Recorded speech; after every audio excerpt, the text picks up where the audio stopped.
राम राम जी मित्रों, आज हम भगवद गीता अध्याय 6 के श्लोक 6, 7, 8 और 9 में प्रवेश करेंगे। भगवान श्री कृष्ण कह रहे हैं,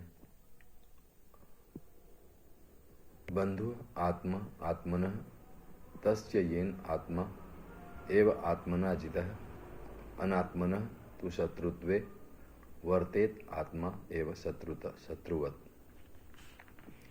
जिस जीवात्मा द्वारा मन और इंद्रियों सहित शरीर जीता हुआ है, उस जीवात्मा का तो वह आप ही मित्र है, और जिसके द्वारा मन तथा इंद्रियों सहित शरीर नहीं जीता गया है, उसके लिए वह आप ही शत्रु के सदृश शत्रुता में बरतता है। अगले श्लोक में भगवान कह रहे हैं, जितात्मनः प्रशांतस्य परमात्मा समाहितः शीतोष्ण सुख दुखेषु तथा मानापमानयोः। और हे अर्जुन, सर्दी गर्मी और सुख दुख आदि में तथा स्वाधीन आत्मा वाले पुरुष के ज्ञान में, मान और अपमान में, जिसके अंतःकरण की वृत्तियां भली भांति शांत हैं, ऐसे स्वाधीन आत्मा वाले पुरुष के ज्ञान में सच्चिदानंद घन परमात्मा सम्यक प्रकार से स्थित है, अर्थात उसके ज्ञान में परमात्मा के सिवाय अन्य कुछ है ही नहीं। अगले श्लोक में भगवान श्री कृष्ण कह रहे हैं, ज्ञान विज्ञान तृप्तात्मा कूटस्थः विजितेन्द्रियः युक्त इति उच्यते योगी समलोष्टा स्म कांचनः। जिसका अंतःकरण ज्ञान विज्ञान से तृप्त है, जिसकी स्थिति विकार रहित है, जिसकी इंद्रियां भली भांति जीती हुई हैं, और जिसके लिए मिट्टी पत्थर और स्वर्ण समान है, वह योगी युक्त अर्थात भगवत प्राप्त है, ऐसे कहा जाता है। श्लोक 9 में भगवान श्री कृष्ण कह रहे हैं, सुहन मित्रार्युदासीनं मध्यस्थ द्वेष्य बंधु साधुषु अपि च पापेषु समबुद्धिः विशिष्यते।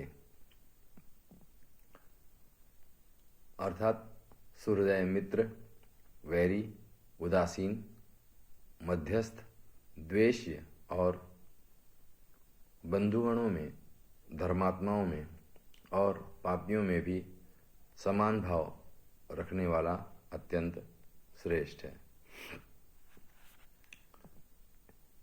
कुल मिलाकर भगवान श्री कृष्ण ये कह रहे हैं कि जो जीवात्मा है, जीवात्मा अर्थात हम सभी स्त्री पुरुष को उन्होंने जीवात्मा से संबोधित किया है।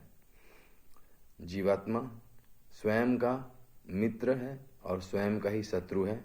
किन परिस्थितियों में? यदि मन और इंद्रियों को जीता हुआ है तो वह स्वयं का मित्र है, और जिसने मन और इंद्रियों को नहीं जीत पाया है, वो उनके अधीन है, वो स्वयं का शत्रु कहा है।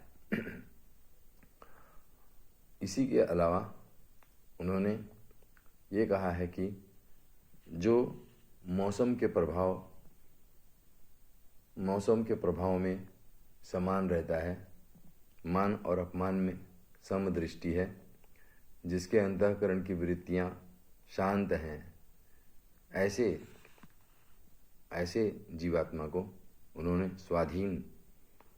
स्वाधीन आत्मा वाला कहा है।